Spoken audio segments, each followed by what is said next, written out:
Bonjour tout le monde. J'espère que vous avez passé une aussi bonne fin de semaine que moi. Comme j'ai beaucoup regardé les chiffres, j'ai pas pu m'empêcher d'avoir un grand sourire toute la fin de semaine. Et donc, les chiffres sont bons. La tendance est bonne. On voit une diminution des cas, diminution des hospitalisations. Le taux de tests positifs est rendu à 2,3 juste pour vous donner un comparatif, en Ontario, hier, il était à 6,2 donc plus que le double.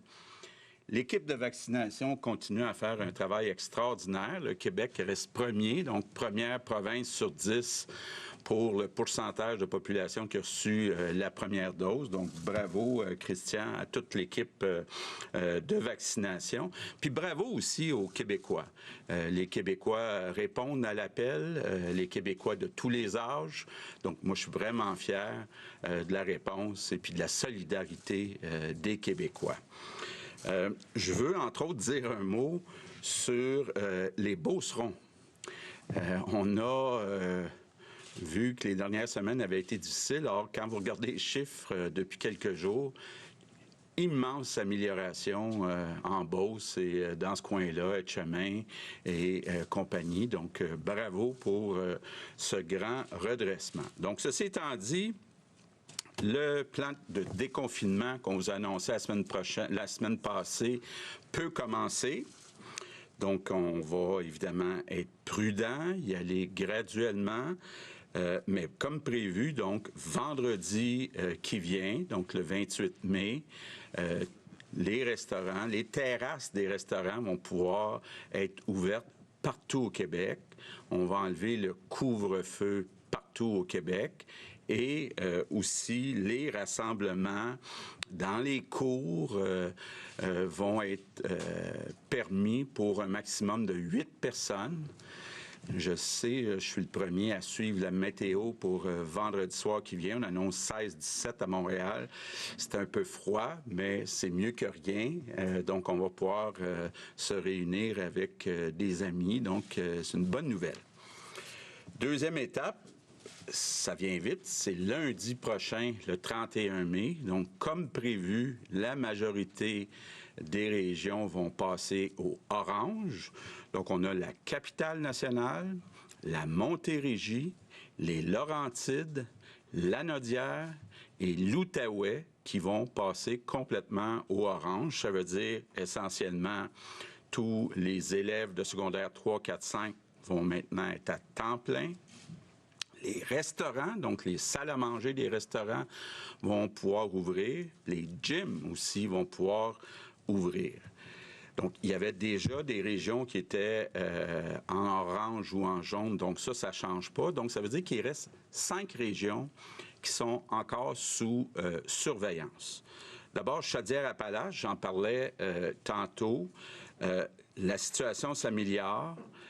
La grande partie de Chaudière-Appalaches passe en orange, mais il y a 4 MRC où on veut attendre encore une semaine. Donc, Montmagny, Lillet, Beauce-Sartigan et Robert-Clich.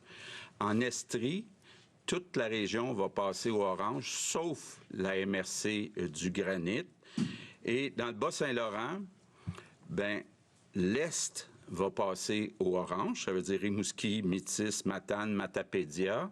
Par contre, les 4 MRC qui sont à l'ouest vont rester pour une semaine au rouge, donc Rivière-du-Loup, Basque, Témiscouata et Kamouraska. Pour Montréal et Laval, la santé publique a eu des discussions avec les représentants de la santé publique de ces régions. On préfère être prudent, donc laisser ces 2 régions-là en rouge pour encore une semaine. Mais, je veux vous dire, là, même dans les 5 régions ou sous-régions où on reste en rouge, la situation s'améliore, on est optimiste et l'objectif, c'est que lundi suivant, donc lundi le 7 juin, tout le Québec soit en orange. Je termine avec un message pour les jeunes. On le sait, les plus vieux ont dépassé nos attentes, ont dépassé le 75 % de vaccination. Pour les jeunes, c'est bien parti. Donc, il y a eu un très bon départ, mais le travail n'est pas fini. Donc, je demande aux jeunes, si c'est possible d'être fait aujourd'hui, de vous inscrire, d'aller vous faire vacciner. Je pense que le Québec a besoin de votre solidarité pour qu'on puisse continuer de gagner. Donc, merci à l'avance. Good afternoon, everyone. Our numbers continue to Les decline. chiffres continuent leur déclin et nous sommes maintenant la province qui vaccine le plus. J'aimerais féliciter nos équipes et tous les Québécois comme les Québécoises de leur solidarité. Je suis vraiment fier de vous. Donc, nous allons de l'avant avec notre plan de déconfinement graduel.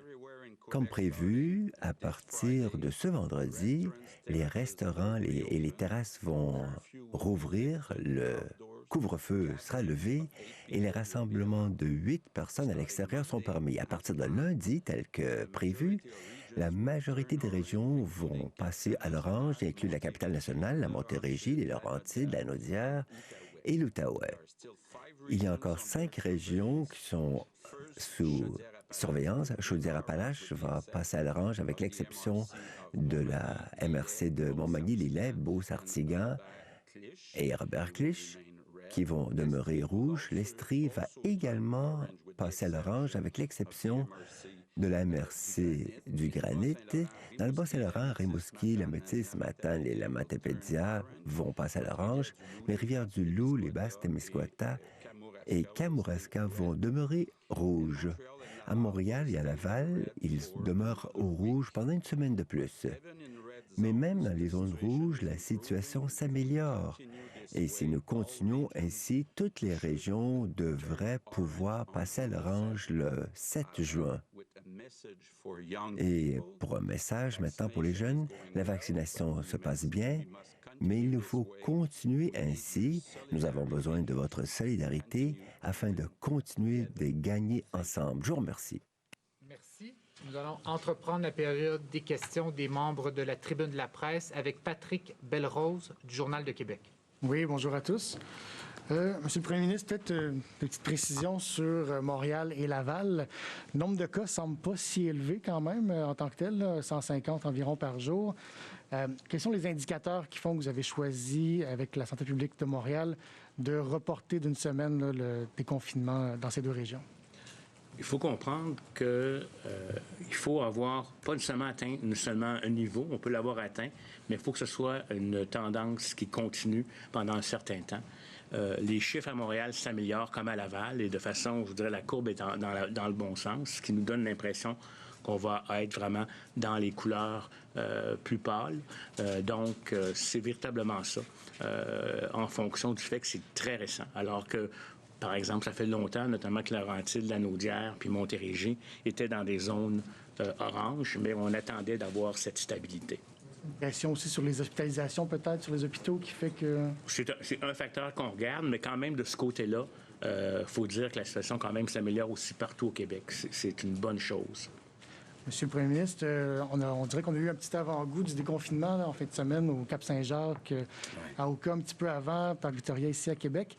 À quoi vous attendez vendredi prochain quand on va commencer à déconfiner? Est-ce que vous craignez des débordements? Et quelle directive est envoyée à la police? On a vu en fin de semaine que la police n'intervenait pas nécessairement beaucoup, qu'on laissait les jeunes, disons, souffler un peu et faire le party. Donc, quelle directive vous envoyez pour la fin de semaine? Bien, la directive aux policiers ne change pas. On veut continuer de faire respecter les consignes. C'est certain que c'est une des raisons aussi pourquoi on y va graduellement. Donc, que ce soit à Montréal, Laval ou dans certaines sous-régions, on ne veut pas y aller trop rapidement. Donc, ça se passe sur quelques semaines. Quand j'ai parlé de petits parties, ça rimait avec été. Donc, on n'est pas encore rendu à l'été. Techniquement, c'est le 21 juin. Donc, il faut faire attention. Il ne faut pas revoir ce qu'on a vu sur les plages en fin de semaine. Il faut continuer d'être prudent si on veut continuer d'être capable de déconfiner comme le plan le prévoit. Hugo Lavallée, Radio-Canada. Oui, bonjour à vous trois. Question pour vous d'abord, M. Legault. J'aimerais vous entendre sur l'état d'urgence. On a entendu M. Dubé la semaine dernière nous exposer certains avantages, là, entre autres pour le versement des primes pour les employés du secteur de la santé. Mais il y a beaucoup de gens qui ont estimé ces derniers jours que ce n'était pas suffisant comme justification, que c'est un pouvoir exceptionnel, l'état d'urgence, qu'il faut que ce soit bien encadré. Donc, est-ce qu'il y a un plan, un horizon, un moment à partir duquel vous laisseriez tomber l'état d'urgence? Puis qu'est-ce que ça va prendre concrètement? Est-ce qu'il y a des indicateurs objectifs? Bien, écoutez, d'abord, ce qu'il ne faut pas oublier, c'est que dans les mesures d'urgence, il y a toutes les consignes. Le port du masque, le respect d'un mètre ou deux, la fermeture de parcs quand il y a exagération. On l'a dit, on ne pense pas qu'on va pouvoir vraiment déconfiner puis enlever toutes les mesures avant que tout le monde ait 2 doses. Et pour ça, on prévoit comme moment à peu près la fin août. Donc, ce serait comme impossible là, d'enlever toutes les mesures d'urgence avant la fin août, pour être bien réaliste, là. Parfait. Concernant maintenant l'administration du vaccin aux 12-17 ans, il y a des gens qui font valoir que plutôt que d'administrer ces doses-là aux 12-17 ans, on devrait plutôt administrer une seconde dose aux personnes vulnérables. Je comprends que dans les CHSLD puis les RPA, c'est déjà en cours. Qu'en est-il des autres clientèles vulnérables? Est-ce qu'on pourrait raccourcir le délai plutôt que de hâter la vaccination des 12-17 ans? Bien, ce que je dirais, premièrement, là-dessus, c'est qu'un n'empêche pas l'autre. Je pense qu'on peut faire une accélération, comme on le fait en ce moment, de nos personnes vulnérables. On l'a dit, on a fait nos CHSLD qu'on a complétés. On fait nos RPA en ce moment qui vont être complétés pour le 31 mai. On a dit qu'on allait accélérer aussi ce qu'on appelle les ressources intermédiaires pour les soins à domicile. Donc, on est tout capable de faire ça. Puis d'ailleurs, on a demandé à l'équipe de M. Paré de s'assurer qu'on pouvait aller encore plus rapidement de ce côté-là. Je pense au HLM, entre autres. Donc, un ne nous empêche pas l'autre, parce que la bonne nouvelle, c'est qu'avec le nombre de doses qu'on a avec Pfizer, on peut accélérer le programme sur les personnes vulnérables et faire nos 12-17 en parallèle. Donc, ça, c'est la bonne nouvelle. Claudie Côté, TVA. Bonjour à vous trois. Encore sur la vaccination, M. Dubé, vous venez de dire que vous pouvez accélérer l'administration de la deuxième dose. Donc, est-ce que les personnes de 70 ans et plus vont pouvoir prendre un nouveau rendez-vous pour pouvoir accélérer l'administration? Comment ça va fonctionner? Tout à fait. Ce qu'on a demandé, puis là, premièrement, on se concentre sur la première dose. Là, tout le monde est bien conscient de ça, avec justement les 12-17. Mais étant donné qu'on va avoir un nombre important de Pfizer dans le mois de juin, ce qu'on a demandé à M. Paré, puis il faut le faire avec Clic Santé, là, je vais vous revenir peut-être là j'espère d'ici une semaine, où on va permettre sur Clic Santé aux gens de pouvoir accélérer leur rendez-vous. Alors, prenons l'exemple d'une personne qui avait sa deuxième dose prévue en septembre, par exemple. Bien, ce qu'on va pouvoir, puis je vous dirais que c'est une question d'à peu près une semaine, nous permettre, quand on va avoir une bonne idée de comment on peut le faire, c'est que quelqu'un va pouvoir aller sur Clic Santé puis dire « Je cancelle mon rendez-vous à telle date, mais je peux accélérer mon rendez-vous ». Ça va se faire par âge, par groupe d'âge? Ça va se faire par âge aussi, c'est sûr. Il faut respecter le même principe, là, mais je pense qu'on va être capable. Notre objectif, en fait, qui est très simple, c'est de ramener toutes les deuxièmes doses du mois de septembre puis les ramener avant le 31 août. Ça, c'est notre objectif. Merci. En seconde question, toujours sur la vaccination, peut-être, Dr Arruda, concernant l'efficacité des vaccins, parce qu'on a beaucoup entendu qu'après une première dose, l'efficacité du vaccin, selon le type de vaccin qu'on recevait, était de 92-95 %. Ce serait pas ça, ce serait 50 % mais 92 lorsqu'on a la deuxième dose. Qu'en est-il, là, l'efficacité? Ça demeure encore autour entre 80 et 95 % à la première dose. Il faut comprendre, par contre, quand on parle d'efficacité générale, on parle en général. Il peut y avoir des personnes, par exemple, immunosupprimées, des gens qui font de l'insuffisance rénale pour lesquels l'efficacité ne sera pas de 85 % elle pourrait être de 50 ou moins. Il faut vraiment regarder la catégorie.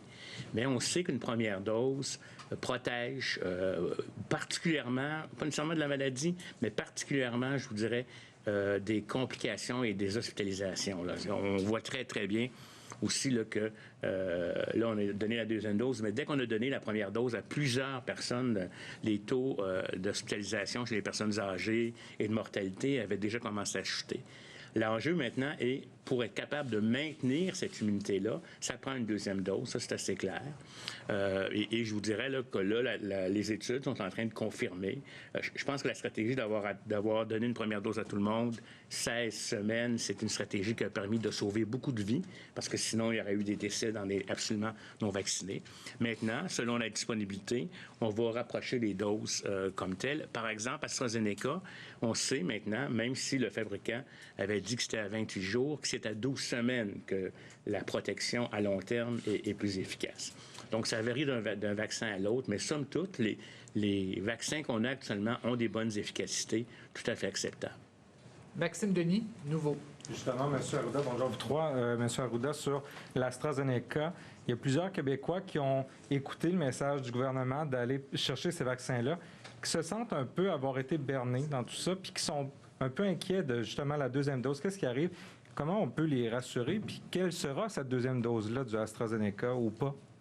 Bon, la vie du SIC est encore à la même position. Je vais vous le résumer ici. Premièrement, pour ce qui est le fait qu'ils se sentent bernés, ces gens-là là, qui ont reçu l'AstraZeneca, c'est 500 000 doses qu'on a données à peu près, a protégé la très grande majorité de ces personnes-là.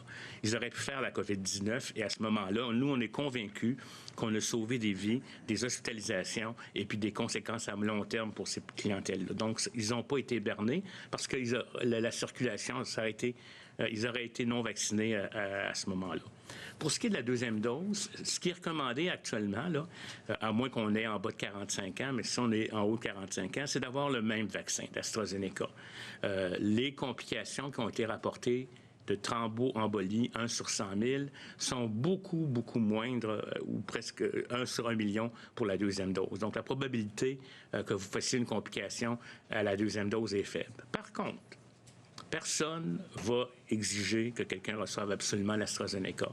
Si la personne y consent, on pourra y offrir un vaccin ARN. Donc, on pourra faire de l'interchangeabilité. Là, on pense que c'est la vie du cycle. Là.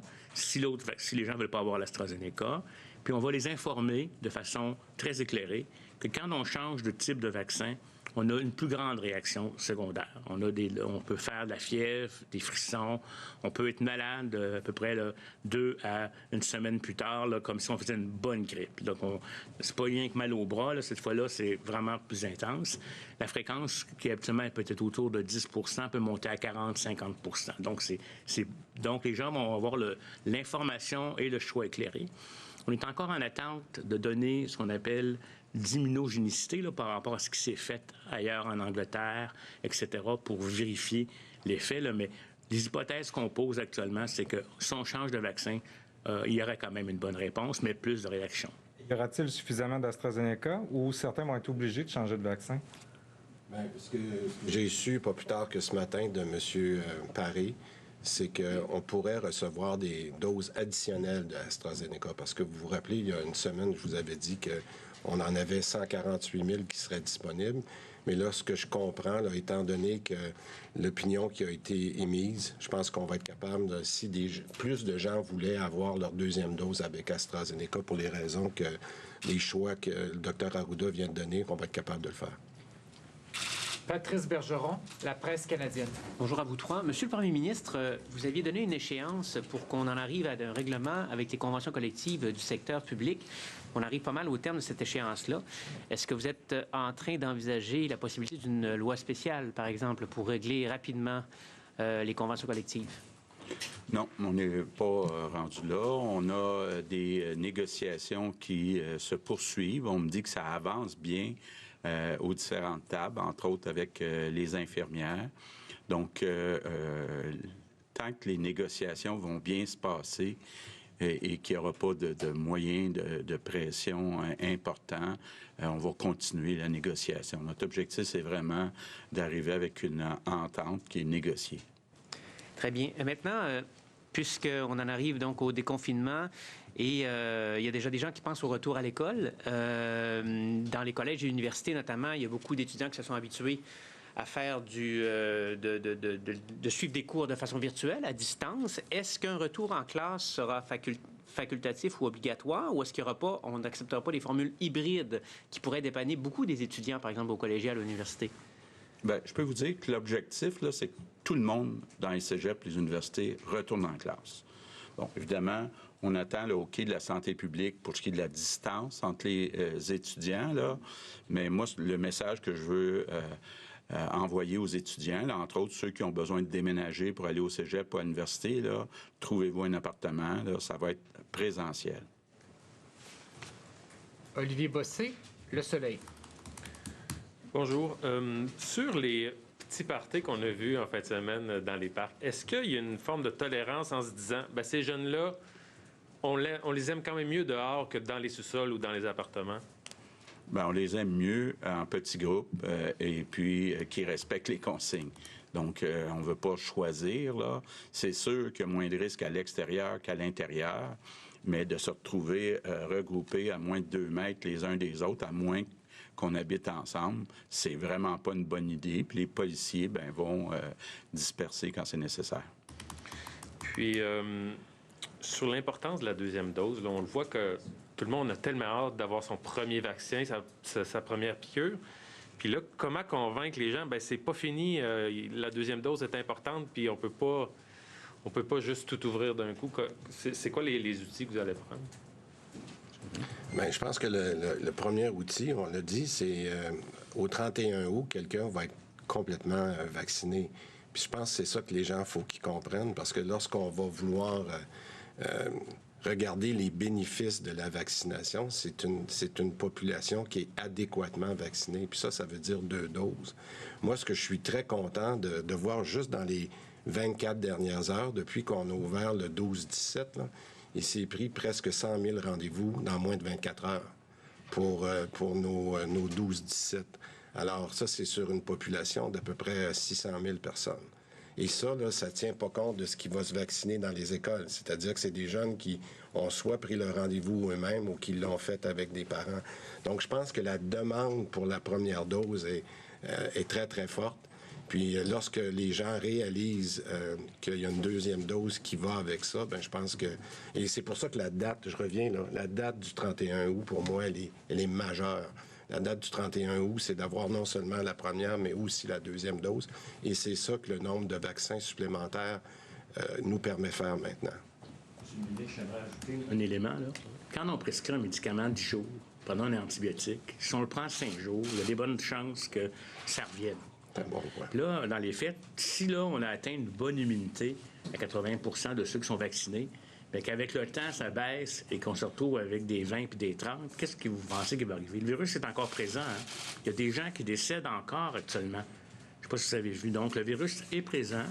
Et la liberté qu'on se donne par ce déconfinement-là, il ne faut pas qu'on se la gâche en tout balançant, parce que c'est ça qu'on va faire. Puis je pense qu'on est capable, au Québec, d'atteindre des bonnes couvertures vaccinales. Je pense que c'est véritablement la solution. Puis les Québécois vont être capables aussi de respecter des consignes. Je pense que c'est important. C'est pas pour le plaisir qu'on vous dit de ne pas vous rassembler à l'intérieur à ce stade-ci. C'est que la couverture vaccinale, elle n'est pas encore assez au rendez-vous. Et il faut comprendre qu'il y a encore du virus. Il est faible, mais des courbes qui sont remises à remonter là, après avoir été aplaties, on en a vu. Fanny Lévesque, La Presse. Oui, bonjour à vous trois. Monsieur Dubé, je vais peut-être vous refaire répéter un petit peu au sujet de la deuxième dose. Donc, est-ce que je comprends que c'est envisagé là, donc d'accélérer l'administration de la deuxième dose, par exemple, pour les personnes aînés qui vivent à domicile? Donc, ces gens-là sont inclus dans ce que vous dites. Et comment on va procéder? Là, vous avez parlé de Clic Santé, mais dans quel horizon ils peuvent s'attendre à avoir une deuxième dose, par exemple? Bien, ce qu'on fera, c'est qu'on va vous annoncer le détail de ça. Vous savez, le jeudi, on fait avec M. Paré là, toujours un spécial vaccination. Moi, ce que j'ai demandé à M. Paré pour jeudi, c'est d'expliquer comment ça va se passer. Le principe que je vous donne aujourd'hui, c'est qu'on est capable d'accélérer parce que, et indépendamment de ce qu'on fait pour le 12-17, je pense que c'est ça qui inquiétait les gens. Pourquoi qu'on mettait un contre l'autre? Bien, c'est les deux qu'on est capable de faire. Puis je vous donnerai le détail là, avec M. Paré jeudi, comment on va travailler ça. Parfait. Vous avez évoqué les jeunes. On a un bout de fait, mais c'est pas terminé. Pour les 18-29, est-ce que vous êtes satisfait de la réponse à ce stade-ci? Et est-ce que vous envisagez de nouvelles initiatives pour les attirer, pour les encourager à se faire vacciner? Bien, on voudrait toujours que ça aille plus vite. Mais moi, je trouve que ça va très bien. Je vais vous donner une statistique. Là. Si je prends je vais mettre le groupe 24 aller jusqu'à 40 ans, là, jusque le groupe 44 ans. Jusqu'à maintenant, après 10 jours, rappelez-vous là, qu'on a commencé ce groupe-là il y a un petit peu plus que 10 jours, la moyenne de ces 4 groupes-là est à 65 %, ce qui est déjà énorme. Donc, si on prend ce groupe-là, puis je le compare, comment ça a pris de temps dans les autres groupes, arriver à 65 %, on est exactement à la bonne place. Alors, moi, je ne serais pas surpris que dans une semaine, 10 jours, pendant qu'on fait les 12-17, qu'on augmente à notre 75 % pour ces 4 groupes-là.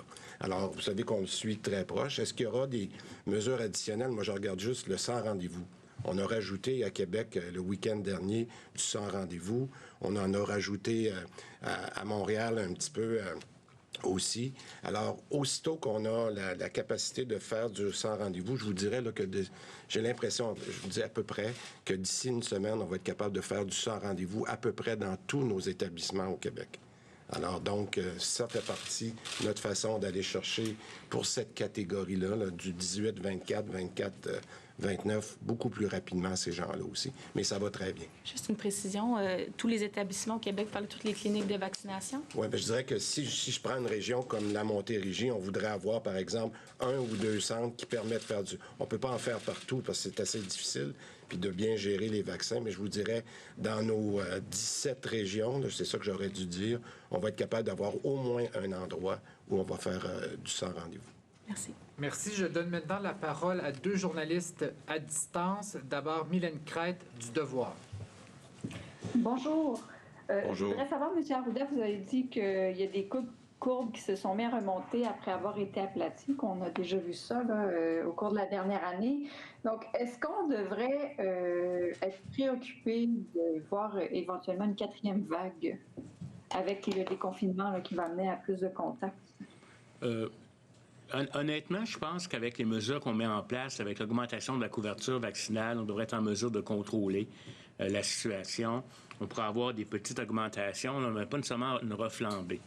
Moi, je pense que la question de la 4e vague serait associée probablement à un nouveau variant ou un variant pour lequel le vaccin qu'on donne actuellement ne serait pas efficace. Ça, c'est toujours une possibilité. Et, vous savez, les coronavirus mutent de façon importante. Et ça, c'est peut-être plus là. Actuellement, on est confiant qu'avec la couverture vaccinale qu'on va faire, avec les mesures que les gens vont respecter parce qu'ils comprennent que c'est important, ils n'ont pas le goût de rejouer dans le film qu'on a joué. Il n'y a personne qui a le goût de le faire. Fait que j'ai comme l'impression qu'on se donne des libertés. Il y a l'effet saisonnier aussi qui potentiellement va commencer à faire son effet. Et donc, je pense qu'on pourra se rendre à l'automne sans trop craindre une flambée importante. Et je me demandais également, vous avez vu les rassemblements dans les parcs au cours de la fin de semaine. Est-ce que ces gens-là où le public en général peut réellement attraper la COVID-19 dehors comme ça? Bien, écoutez, le risque est beaucoup moindre, je vous dirais, à l'extérieur par rapport à l'intérieur. On sait d'ailleurs qu'à l'intérieur, là, c'est pourquoi on interdit encore les rassemblements, c'est que les limites tombent, on n'est pas surveillé, on se rapproche. C'est plus facile d'oublier qu'on est dans un contexte de COVID-19, on ne porte pas le masque. À l'extérieur, c'est toujours possible. On a eu des histoires. Je veux dire, même si on dit que le risque est beaucoup moindre, on a eu des histoires de personnes qui se sont vues dans un parc. Puis on peut très facilement postillonner pour proche l'un de l'autre. Et donc, si on porte le virus, mais l'autre va l'attraper. Mais le risque est moindre et j'espère que les gens vont quand même pouvoir profiter parce que souvent, les espaces extérieurs, on peut quand même être par bulle et à l'intérieur de certaines bulles avec des distances de 2 mètres. Quand on applique ces mesures-là, qu'on porte le masque, surtout quand on n'est pas dans sa bulle mais qu'on va se déplacer, puis avec l'hygiène des mains, etc., je pense qu'on va être en mesure d'éviter des grosses éclosions. Mais il y a toujours un risque potentiel. En anglais maintenant, Raquel Fletcher de Global, toujours en ligne. Good afternoon. I wanted to also ask about... Bonjour. Marco, there's some feedback. Can you hear me? Attendez, est-ce que vous m'entendez? Il y a un problème sur la ligne. I wanted to ask about the second dose. Donc, la 2e dose m'intéresse. Just maybe, I know that I'm making you repeat what you said in French, but... Vous avez dit en français qu'il y aurait assez de doses AstraZeneca pour ceux qui voudraient obtenir une 2e dose. choosing to have a different Et le choix de passer à un autre vaccin pour la deuxième dose pourrait causer une réaction importante chez les gens. Pourriez-vous dire comment vous allez aborder ces deux questions? Réponse. Eh bien, commençons avec la première partie. Nous avons deux groupes et il faut distinguer pour la deuxième dose. Premièrement, le groupe dont je parlais, c'est les gens vulnérables qu'il nous faut faire vacciner avec la deuxième dose. Nous avons très bien fait cela dans CHSLD. Nous faisons maintenant les RPA. Ça va être fini le 31 mai. Et nous avons demandé d'accélérer les gens qui sont dans les HLM, dans les ressources intermédiaires. Et donc, je pense qu'il est clair que même les gens à la maison qui ne peuvent pas se rendre pour la deuxième dose, que nous trouvions une façon d'accélérer la vaccination pour la deuxième dose. Je vais offrir des détails avec Daniel Paré jeudi prochain. Ça, c'est pour la première partie. Maintenant, la deuxième partie de votre question. Comment accélérer donc la vaccination des gens qui attendent la deuxième dose et qui ont le rendez-vous en septembre, par exemple? Et la bonne nouvelle, c'est qu'avec les vaccins additionnels que nous avons reçus de Pfizer en juin et en juillet, nous serons en mesure d'accélérer, de devancer ces rendez-vous. Maintenant, pour s'assurer que ce soit bien organisé, nous avons demandé à Clic Santé de nous offrir une façon sur le site Web de s'assurer que la personne puisse annuler son rendez-vous de septembre et prendre un rendez-vous au mois d'août, par exemple. Car notre objectif, au fond, c'est d'avoir une vaccination totale avant le 31 août. Voilà les deux catégories que vous mentionnez. Question. Docteur Arruda, pourriez-vous rajouter quelque chose à cela? Réponse. Non, je pense que c'est exactement le cas. Et comme je le disais, nous aurons AstraZeneca pour ceux qui veulent l'AstraZeneca et ceux qui n'en veulent pas. Eh bien, ils pourront avoir un autre vaccin. Nous leur expliquerons quels sont les effets secondaires dans l'occurrence. Ma deuxième question pour M. Legault. Donc, on va bientôt vivre le premier anniversaire de la mort de George Floyd et ce matin, le comité sur l'avenir de la police a déposé son rapport sur la modernisation des forces policières québécoises. Est-ce que vous êtes content de ce rapport? Est-ce que vous y trouvez? Réponse. Écoutez, on vient de recevoir le rapport aujourd'hui. Geneviève Guilbeault va offrir notre réaction demain. Donc, bien sûr, c'est un rapport important. Et un des problèmes qu'il nous faut aborder, c'est exactement ce point-là, à savoir comment les forces policières agissent avec les gens des différentes communautés. Donc, nous allons étudier, nous allons lire le rapport et nous allons vous offrir nos commentaires demain. Votre réponse préliminaire au dépôt du rapport du comité consultatif sur la réalité policière, s'il vous plaît. Oui, donc on compte prendre connaissance du rapport aujourd'hui, puis la vice-première ministre, ministre de la Sécurité publique, va réagir demain avec nos commentaires sur ce rapport. C'est certain qu'il y a un des points qui est examiné, c'est toute la question du profilage racial, comment on fait pour l'éliminer chez les policiers. Donc, je n'ai pas encore pris connaissance du rapport, là, mais on va le faire d'ici demain. Très bien. On poursuit avec Philippe Autier de Gazette. Good day. Bonjour. Nous avons des signalements que certains enseignants, certains professeurs disent aux cégeptiens et aux cégeptiennes, tout comme aux jeunes universitaires, qu'ils devraient s'attendre à des cours en ligne à l'automne. Est-ce un scénario possible? Ou pensez-vous que ces étudiants seront en présentiel venu l'automne? Réponse. Jusqu'ici, la seule restriction de la santé publique, c'est sur la distance physique entre les étudiants.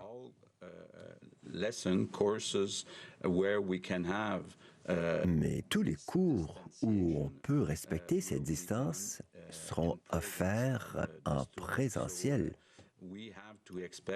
Il nous faut donc nous attendre à ce que la vaste majorité des cours soient offerts en présentiel. Merci. Une question pour le Dr Arruda. Vous attendez pour Montréal et Laval, donc c'est jusqu'au 7 juin qu'il reste en rouge. Que cela prendra-t-il pour passer à l'orange? Vous vouliez une tendance, vous avez parlé. Réponse, une tendance à la baisse, une tendance baissière, voilà. Avant cela, nous avons attendu au moins 14 jours pour que la tendance baissière se fixe, mais probablement parce que la pente est plus abrupte. Et je pense qu'on pourra passer à l'orange bientôt. Question, mais pensez-vous que vous pourrez le faire dès le 7 juin? Écoutez, avec le virus, il y a des surprises qui nous attendent.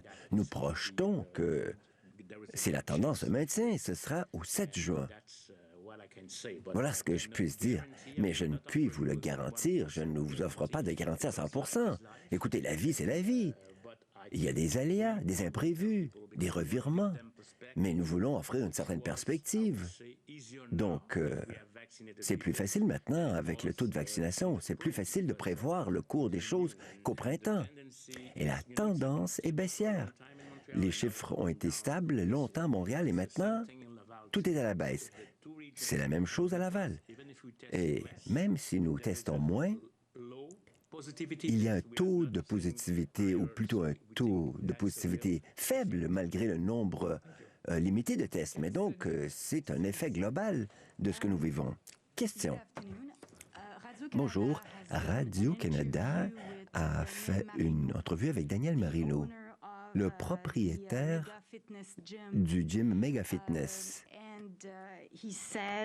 Et selon lui, il ne se sent pas très coupable et il va rouvrir lundi. Est-ce que je peux vous demander comment vous réagissez à cela, en français comme en anglais, puisque Daniel Marino s'est prononcé aujourd'hui? Compte tenu du fait que ce gym-là est quand même à l'origine de 500 cas indirects et directs. Bien, il faut voir justement quelles sont les implications pour avoir respecté la loi. J'avoue, je ne les connais pas actuellement, mais les gyms, techniquement, à Québec, peuvent ouvrir lundi, mais il faut qu'ils respectent les règles. Maintenant, quels sont les impacts de ce qui a été fait qui était illégal? Là, il faudrait que je pose la question là, aux personnes concernées. So what do you say in English to Mr. Marino? Alors, que dites-vous à Marino, à M. Marino en anglais? Réponse. Eh bien, ce que je dis, c'est que c'est dommage qu'il n'a pas respecté les règles auparavant. Je ne sais pas quelles sont les conséquences sur le plan juridique entourant le fait qu'il a eu des activités illégales, mais ce que nous savons, c'est que lundi, à Québec, dans la ville de Québec, il est possible de rouvrir les gymnases, mais il faut suivre les règles néanmoins. Question. Monsieur Legault, quelle est votre réaction? Depuis quelques jours, il y a eu beaucoup d'articles, de commentaires formulés des anglophones québécois et un peu ailleurs au Canada, une certaine colère quant au changement que vous voulez apporter à la Constitution. Est-ce que cela vous a surpris? Car au départ, vous avez dit que c'était symbolique également. Réponse. Ce n'est pas uniquement symbolique. Nous nous attendons qu'avec ces changements, que nous pourrons augmenter l'usage du français au Québec. C'est pourquoi nous avons agi ainsi. C'est la raison principale, d'ailleurs. Donc, je comprends que peut-être il y a des gens, il y a des anglophones qui sont en désaccord avec cela, mais c'est clair depuis très longtemps que la seule langue officielle au Québec, c'est le français. Nous allons continuer d'offrir des services, par exemple, dans la santé et dans l'éducation en anglais, mais nous avons une langue commune, et c'est le français. C'est tout à fait loisible que certains anglophones sont en désaccord, mais ça, ce n'est rien de neuf. On va essayer de rester à 2 questions. Je vais vous demander quand même de répéter en français ce que vous avez répondu à Cathy, puis par la suite, on va terminer avec Samuel Pouliot, et j'ai aussi une question d'Internet. Merci, Monsieur le Premier ministre. Donc, si vous voulez répondre en français. Oui. Bien, écoutez, ce qu'on a voulu faire avec les changements, avec la loi 96, c'est de s'assurer que le français soit vraiment la seule langue officielle, puis la langue commune au Québec, dans l'affichage, dans les études, au travail, très important au travail. C'est pas nouveau. Il y a des nouvelles mesures qui visent toujours le même objectif qu'avait la loi 101. Je peux comprendre que certains anglophones ne sont pas d'accord, mais je pense que c'est pas une nouvelle situation. Samuel Pouliot, CTV. How concerned Question. are you with the people gathering, like what we saw last weekend on the On a vu, la fin de semaine dernière, des gens se rassembler sur les plages. Quelle est votre réaction à cela? Réponse. Comme nous l'avons dit, le plus important, c'est que les gens, quel que soit leur âge, et cela s'applique bien sûr aux jeunes également, c'est qu'ils reçoivent la deuxième dose. L'immunité réelle, c'est après la deuxième dose. Voilà la raison pour laquelle nous maintenons qu'il faut procéder de façon graduelle et que les gens doivent suivre ces mesures sanitaires, ces mesures de santé publique. Nous comprenons tous et toutes, et je l'ai dit publiquement d'ailleurs, que les gens sont fatigués, épuisés, ils en ont marre, ils veulent voir leurs amis. Oui, d'accord, on le sait, on le vit aussi, mais nous avons l'occasion maintenant d'être vaccinés. Et nous le faisons le plus rapidement possible. Donc, je demande aux jeunes, et ils ont très bien agi tout au long de la pandémie. Je l'ai dit en français avant.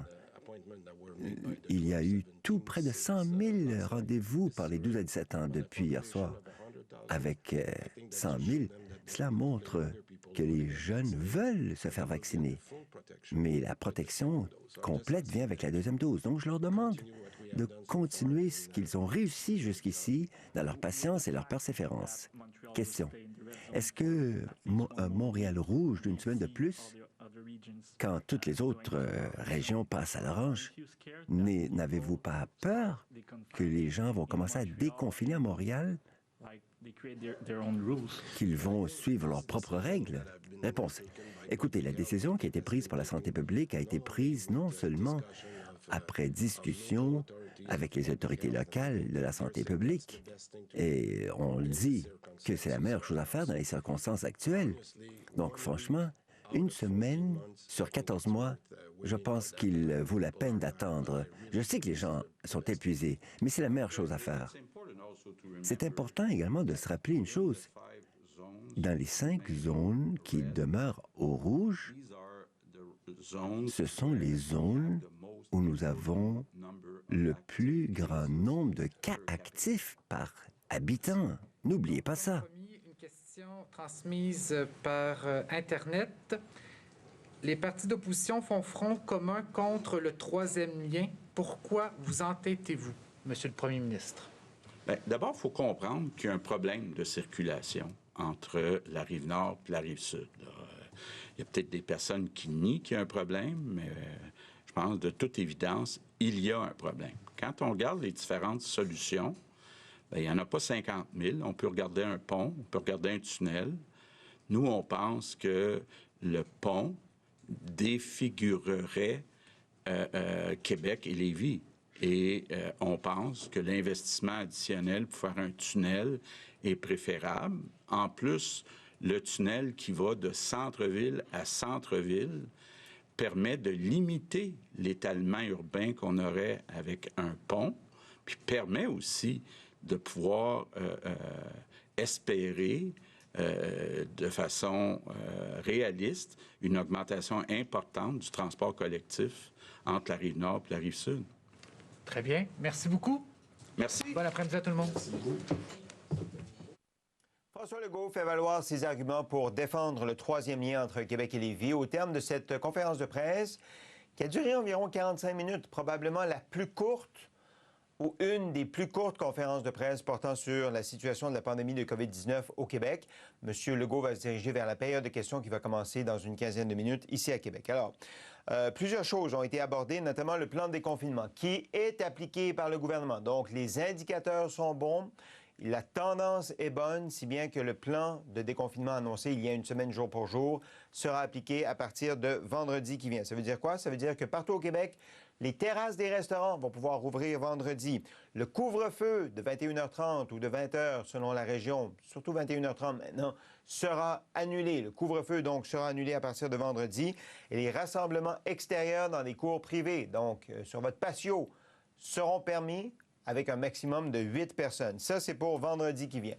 Et à partir de lundi qui vient, lundi le 31 mai, là, il y a des régions qui vont changer de couleur. Donc, plusieurs régions sont en rouge. Elles vont passer au orange, la capitale nationale, l'Outaouais, la Montérégie, Laurentides, Lanaudière. Chaudière-Appalaches, l'Estrie et le Bas-Saint-Laurent aussi passent au orange, mais certaines MRC, elles, restent au rouge, donc avec des mesures supplémentaires. Il est trop tôt, selon le gouvernement, pour faire passer Montréal et Laval de la couleur rouge à la couleur orange. Il faut observer la tendance, il faut plus de stabilité, attendre quelques jours aussi. La vie en orange, ça veut dire quoi?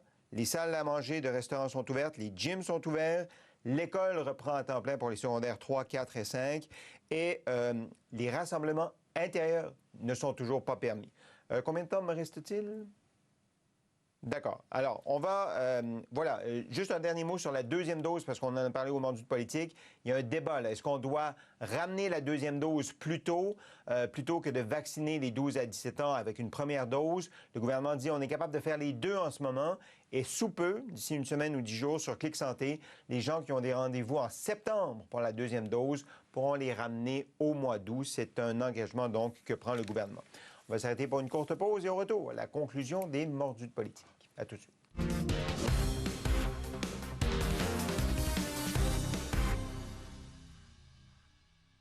Il existe un endroit où les explications claires ont la cote. Vous êtes maintenant en zone économique. En semaine 17h55, ici RDI, quoi qu'il arrive. L'info en après-midi. Ici RDI, quoi qu'il arrive. Lorsque vous magasinez sur wayfair.ca, vous trouverez exactement ce que vous voulez et bien plus encore. Passez moins de temps à chercher et profitez davantage de chaque pièce de votre maison, même celle que vous ne pensiez pas aimer un jour. Faites des économies sur vos dernières trouvailles et vos nouveaux coups de cœur. Profitez de la livraison rapide et gratuite sur des milliers d'articles. Et dénichez des meubles et de la décoration pour toute la maison, de tous les styles et pour tous les budgets. Magasinez dès maintenant et trouvez tout ce qu'il vous faut sur wayfair.ca. Rencontrez Tom, il est heureux, car sur PlayAudio.net, il peut jouer à plus de 3000 jeux, y compris Dynamite Riches. Et Sally adore jouer pour les jackpots quotidiens sur des jeux comme Gonzo's Quest Megaways. Rejoignez le plaisir sur PlayAudio.net.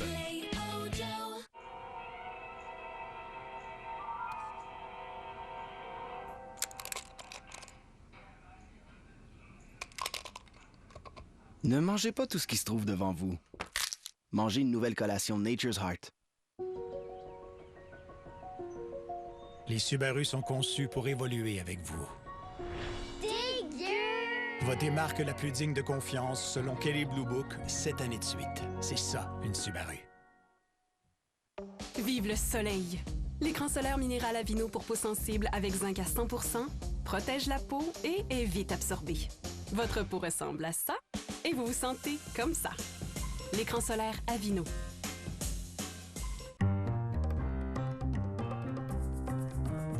Combien ça prend pour améliorer son efficacité énergétique? Ça prend de l'ambition puis un investisseur d'expérience comme allié. Au Fonds de solidarité FTQ, on fait plus qu'investir. On s'investit. Avant de prendre un analgésique, comme c'est pâté au pic, comme c'est patch et spray de Salambor, un soulagement ciblé et efficace qui respecte le corps. Salambor, c'est un bon remède. Bienvenue dans June's Journey. Où sont mes clés? Dans ta poche. Le jeu des objets cachés rempli de romantisme, d'intrigue et de mystère, où vous devez ouvrir l'œil. As-tu vu mon... Juste là, mon lapin. Pour trouver les plus petits indices, enquêter sur des secrets scandaleux et des crimes terribles. Où sont mes... Je sais pas, dans le micro-ondes? Mes rames? Oui, c'est là qu'elles sont. June's Journey. Téléchargez le jeu gratuitement. L'événement Soif d'été McCafé est de retour. savourer un café glacé McCafé format moyen à 1 $ plus taxe ou un smoothie tropical noix de coco ananas format moyen à 2 $ plus taxe tout l'été chez McDo.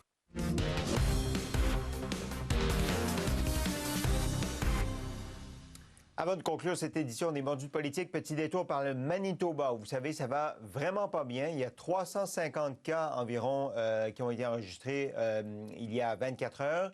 C'est à peu près le même nombre de cas en termes absolus qu'au Québec, pour une population d'1 400 000 personnes. Donc, si on transposait ces chiffres-là au Québec, ça voudrait dire que le bilan quotidien du Québec serait de 2000 cas par jour. Le bilan de l'Ontario serait de 3000 cas par jour. Donc, la situation va mal en Ontario et le premier ministre Brian Pallister fait le point en ce moment. Voici un extrait de sa conférence de presse. Provincial Public Health Officer. 4 weeks ago, we announced... Il y a 4 semaines, nous avons annoncé des changements à nos décrets sanitaires pour ralentir la troisième vague. Il y a 3 semaines, il nous a fallu annoncer d'autres resserrements afin de ralentir la propagation virale. Il y a 2 semaines, encore une fois, il a fallu agir pour sévir, puisque nos chiffres étaient à la hausse. On est encore trop élevé. On a tout près de 5000 cas actifs, 69 % de cela depuis 7 jours seulement. La semaine dernière, avant la longue fin de semaine, nous avons annoncé d'autres restrictions afin d'éliminer tous les rassemblements à l'extérieur de la bulle résidentielle. Et ça, c'est pour réduire les contacts, pour mettre fin à ces chaînes de transmission virale. Aujourd'hui, j'annonce que ces restrictions demeurent en place jusqu'à samedi, le 29 mai, à minuit 1. Et ces restrictions incluent, entre autres, les rassemblements intérieurs sont interdits, les visiteurs sont interdits dans les propriétés privées, à moins d'exceptions. Les rassemblements extérieurs de toute personne à l'extérieur d'une bulle résidentielle interdits. Ça s'applique à tous les espaces récréatifs, les terrains de golf, les parcs, les installations pour enfants. On ne peut être que dans sa bulle résidentielle. Les commerces au détail peuvent opérer à 10 % de leur capacité ou un maximum de 100 individus. Le chiffre le plus bas, et il n'y a qu'une personne par résidence qui peut entrer dans un commerce. Bien sûr, avec des exceptions pour les gens qui doivent être accompagnés, par exemple les monoparentaux avec des enfants, entre autres. Et cela devrait être l'exception et non pas la règle. Beaucoup d'entreprises, d'organisations demeurent fermées pour les services individuels, les gyms, les cours de mise en forme, les soins de la personne, les galeries d'art, les musées, les bibliothèques. Il nous faut sévir et il faut le faire sur le champ pour interrompre les chaînes de transmission virale. Nous savons fort bien que les Manitobains ne veulent pas entendre cela, certainement pas après 15 mois. Néanmoins, nos hôpitaux sont vraiment en difficulté.